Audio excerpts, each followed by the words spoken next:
కళ్ళ ముందే భర్త హత్య జరగడాన్ని చూసి తట్టుకోలేక మనస్తాపానికి గురైనటువంటి భార్య గుండెపోటుతో మరణించారు. అనంతపురంలో జరిగినటువంటి ఈ ఘటన అందరినీ కలిచివేస్తున్న నేపథ్యంలో అసలు లెక్చరర్ మర్డర్ ఎందుకు జరిగింది, మర్డర్కి కారణం ఏంటి, ఎవరు లెక్చరర్ని హత్య చేశారు అనే విషయాలకు సంబంధించి మనతో మాట్లాడేందుకు ప్రముఖ సినీ క్రిటిక్ దాసరి విజ్ఞాన్ మనతో ఉన్నారు. విజ్ఞాన్ గారితో మాట్లాడదాం. విజ్ఞాన్ గారు నమస్తే అండి. నమస్తే. కళ్ళ ముందే భర్త హత్య చూసి తట్టుకోలేక మనస్తాపానికి గురై భార్య చనిపోవడం, ఈరోజు అనంతపురంలో జరగడం, అది అందరినీ కలిసివేయడం, అసలు ఏంటి ఈ లెక్చరర్ హత్యకి కారణం ఏంటి, ఎవరు హత్య చేశారు, ఎందుకు హత్య చేయాల్సి వచ్చింది అంటే ఏం చెప్తారు? సో యాక్చువల్గా కారణం తర్వాత మాట్లాడుకుందాం. జరిగిన సిట్యువేషన్ చాలా బాధాకరం. ఈయన అక్కడే అనంతపురం జేఎన్టీయూలోనే ఉన్నత విద్యలు చదివాడు. బాగా పీజీలు అన్నీ పూర్తి చేసి చాలా కాలేజెస్లో లెక్చరర్గా పనిచేశాడు. అయితే ఆ చదువుకున్న వాళ్ళకి లెక్చరర్స్కి ఒక ప్రేమ ఉంటుంది. ఆ జేఎన్టీ ఎక్కడుందో దాని ఎదురుగానే ఈయన నివాసం ఉంటున్నాడు ఎప్పటి నుంచో. సో అండ్ అక్కడ ఇప్పుడు ప్రజెంట్ ఒక 6 years నుంచి అనంతలక్ష్మి కాలేజ్లో ప్రిన్సిపల్. వీళ్ళ ఆవిడ శోభ కూడా జెడ్పీహెచ్ఎస్లో అసిస్టెంట్. అంటే తను కూడా స్కూల్ బ్యాక్గ్రౌండ్. ఇంకా పిల్లలు ఉన్నారు. వైష్ణవి అమ్మాయి ఏమో బెంగళూరులో బ్యాంక్ జాబ్ చేస్తూ సెటిల్ అయింది. అబ్బాయి ఉజ్వల్, తను కూడా సాఫ్ట్వేర్. అంతే, ఒక కొడుకు ఒక కూతురు. And people are living happy. ఈయనకి సొంత ఇల్లులు ఉన్నాయి అండ్ అలాగే షాపింగ్ కాంప్లెక్స్లు కూడా ఉన్నాయి, అపార్ట్మెంట్. వాటి మీద వచ్చే రెంట్లతో ఈయన ఒక అపార్ట్మెంట్లో ఫ్లాట్లో ఒక దాంట్లో ఉంటున్నాడు. అండ్ పైన కింద కూడా రెంట్లు వస్తాయి తనకి. ఈయన కూడా అక్కడే ఉంటున్నాడు. సడన్గా ఆ రెంట్లో ఉండే ఒకైనా మణికంఠ అనే ఒక ఫ్లాట్ అయినా ఖాళీ చేస్తున్నాడు. నేను ఖాళీ చేస్తున్నానండి, ఒకసారి వచ్చి అన్నీ చూసుకోండి. ఏమైనా ఉంటాయి కదా నార్మల్గా. ఇప్పుడు రెంట్ రీఫండ్ ఇవ్వాలి అనుకుంటే బ్యాచిలర్ పోతున్నాడు అంటే 10 రకాలు చూసుకుంటారు. సో ఆయన ఒకసారి వచ్చి అన్నీ చూసుకుంటున్నాడు. చాలామందికి ఉంటుంది, ఓనర్స్కి ఖాళీ చేసే టైంలో వాళ్ళకే తెలుస్తుంది ఆ పెయిన్. అంటే ఏమేం చేస్తుంది. ఇప్పుడు ఆ స్టిక్కర్లు పీకకుండా, మొలలు కొట్టి ఉంచకుండా, కింద ఈ సైడ్ టైల్స్ కూడా ఊడి పడడం, అవన్నీ మళ్ళీ వాళ్ళు చేయించుకోవడం చాలా కష్టం. అండ్ సిలిండర్ పెడతారు నేలపైన, తీస్తే అది మరకపోదు. ఆ టైల్ చేంజ్ చేయాలి కానీ ఆ మరక ఎంత తీసినా పోదు. అండ్ వాష్రూమ్స్లో కమోడ్లను ఇరగ్గొడతారు, ఆ పై పీకేస్తారు, ఏవేవో చేస్తారు రచ్చ. కొన్ని రోజులు ఉన్నారంటే ఉండాల్సిన రచ్చ అంతా వాళ్ళ దగ్గరే ఉంటుంది. ఇంకా ఇక షింకుల గురించి చెప్పుకోవాల్సిన అవసరం లేదు. సో అవన్నీ ఈయన చెక్ చేస్తున్నాడు. లేడీ శోభ గారు కూడా దగ్గర ఉండి, పాపం వాళ్ళు కట్టించుకుని ఇల్లే కదా అని ఆవిడ అట్లా చూస్తూ ఉంటే, ఇక్కడ మణికంఠకి ఖాళీ చేస్తున్నాడు, ఓనర్స్ వచ్చి చూసుకుంటున్నారు. ఇంతే. సడన్గా ఆదిత్య అనే ఇంకో వ్యక్తి ఇంట్లోకి చొరపడి ప్రిన్సిపల్ని మెడకోసేసాడు. ఆయనకు అర్థం కాల. ఒక్కసారికి ఇట్లా ఉండింది, అరిచాడు. అరుపుకి భార్య వచ్చింది. అంతటితో ఆగకుండా మళ్ళీ 10 సార్లు గబగబా పొడి చేసి మళ్ళీ మెడకోసేసాడు. కత్తం అట్లనే గిలగిలా కొట్టుకుంటే ఆయన పడిపోతుంటే శోభకు భయం వేసింది. అంటే కళ్ళెదుట మొగుడిని హత్య చేస్తున్నాడు, ఒక ఆయన కోసేస్తున్నాడు, మళ్ళీ నన్ను ఎక్కడ చంపేసి అసలు ఏం జరుగుతుంది ఇక్కడ అని భయపడి అలా పరుగు తీసింది. పాపం తనకు కూడా గుండె పొట్టేసి అక్కడక్కడ కుప్పగొలిపోయింది.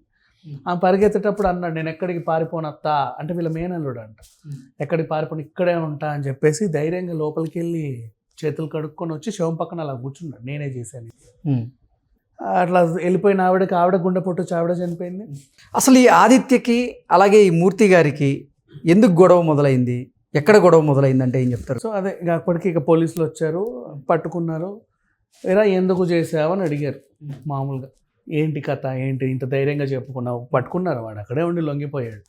ఇక ఇతని వెర్షన్, ఈయన ఎప్పటి నుంచో నాకు పెళ్లి కాకుండా ఆపుతున్నాడు, ఈయన వల్ల నాకు గత 4-5 ఏళ్ళుగా పెళ్ళి అవ్వట్లేదు అని చెప్పేసి అంటే ఈ అబ్బాయి, ఈయనకి మన పెద్ద కూతురు కొడుకుతో పాటు ఇంకో చిన్న కూతురు కూడా ఉంది.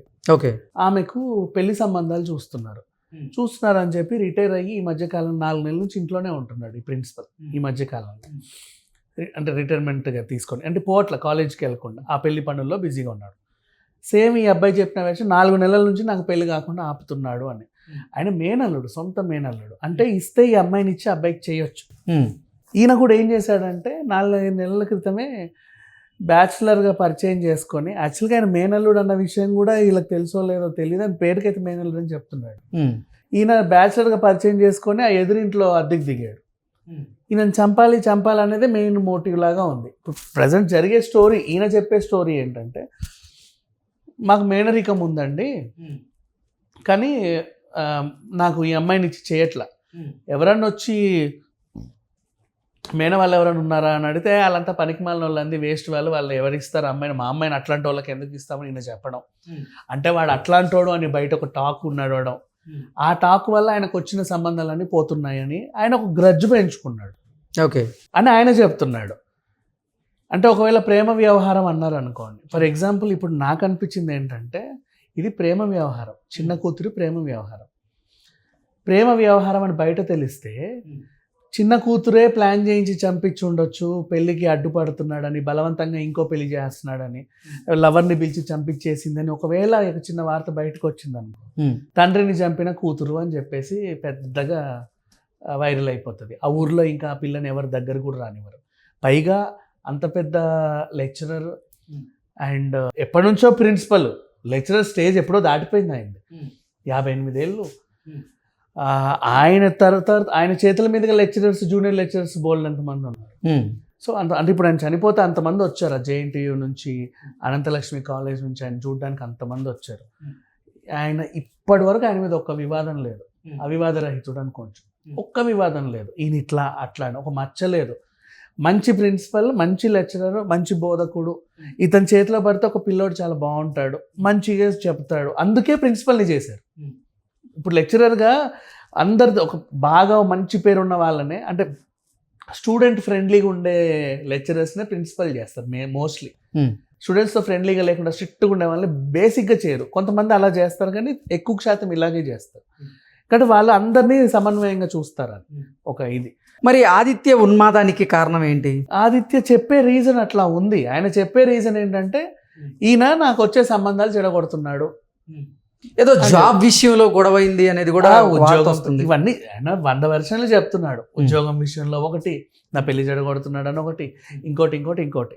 కానీ అసలు విషయానికి వస్తే ఆయన కొత్తగా పరిచయం చేస్తారే, నీకు ఉద్యోగం ఇప్పిస్తానని చెప్పాడు. ఉద్యోగం ఇప్పిస్తాను డబ్బులు కాజేసే మనిషి అయితే కానీ అట్లంటే ఇట్లాంటి ఆదిత్యాలు ఇంతకుముందు ఎంతోమంది ఉండాలి, కంప్లైంట్ ఇవ్వడానికి 100 మంది రావాలి, అలా ఏం లేదు. కానీ ఈయన ఆ కసి ఎలా ఉందంటే, ఈ అమ్మాయి నాకు దక్కట్లేదు, పెళ్లి చేసేస్తున్నారు, మొండి నాన్న, వీని ఎట్లాగైనా చంపేసేయాలి. అంటే మూర్తి గారి కూతుర్ని ప్రేమించారా ఆదిత్య అని సామాజిక మాధ్యమాల్లో ఉన్న వార్త అనమాట. అంటే 4 నెలల్లో ఈమెకు పెళ్లి చేయబోతున్నారు, అందుకే ఇతను మానేశాడు. సో ఆ రకంగా ఇదేమైనా జరుగుండొచ్చు. అంటే ఆయనకు చంపిన తీరు బాగా గ్రడ్జు, అంటే తన జీవితకాలం ఏదో సాధించాలనుకున్నది కోల్పోయినంత బాధ ఆయనలో కనపడి పొడి చేశాడు ఆ కసితో. అంటే అంత కసి రావాలంటే కూడా ఏదో జరిగి ఉంటుంది కదా. ఏదో జరిగి ఉంటుంది, కానీ ఆయన అవివాద రహితుడు. అట్లాంటి వాళ్ళు ఇంకో 10 మంది ఉండాలి కదా. ఈయన ఎందుకు గ్రడ్జ్ పెంచుకొని చేసి ఆయనకేం పని లేదా? చాలా సైలెంట్ ఫ్యామిలీ, సైలెంట్. శోభాయిని ఈవిడని చాలా సైలెంట్. 2 పిల్లలు ఉన్నారు, వాళ్ళు ఎడ్యుకేటెడ్. ఆ ఉజ్వలను and Vaishnavi, they are also well educated. So అట్లా ఏం లేదు. వైష్ణవినే ప్రేమించాడా ఆదిత్య? ఆ వైష్ణవి అనే అమ్మాయి బెంగళూరులో సెటిల్ అయింది, ఆ ఉజ్వల్ అనే అబ్బాయి సాఫ్ట్వేర్, ఇంతే. కానీ ఈ ప్రేమ వ్యవహారమే కారణం అని చెప్పేసి అయితే కొంచెం న్యూస్ అయితే వైరల్ అవుతుంది.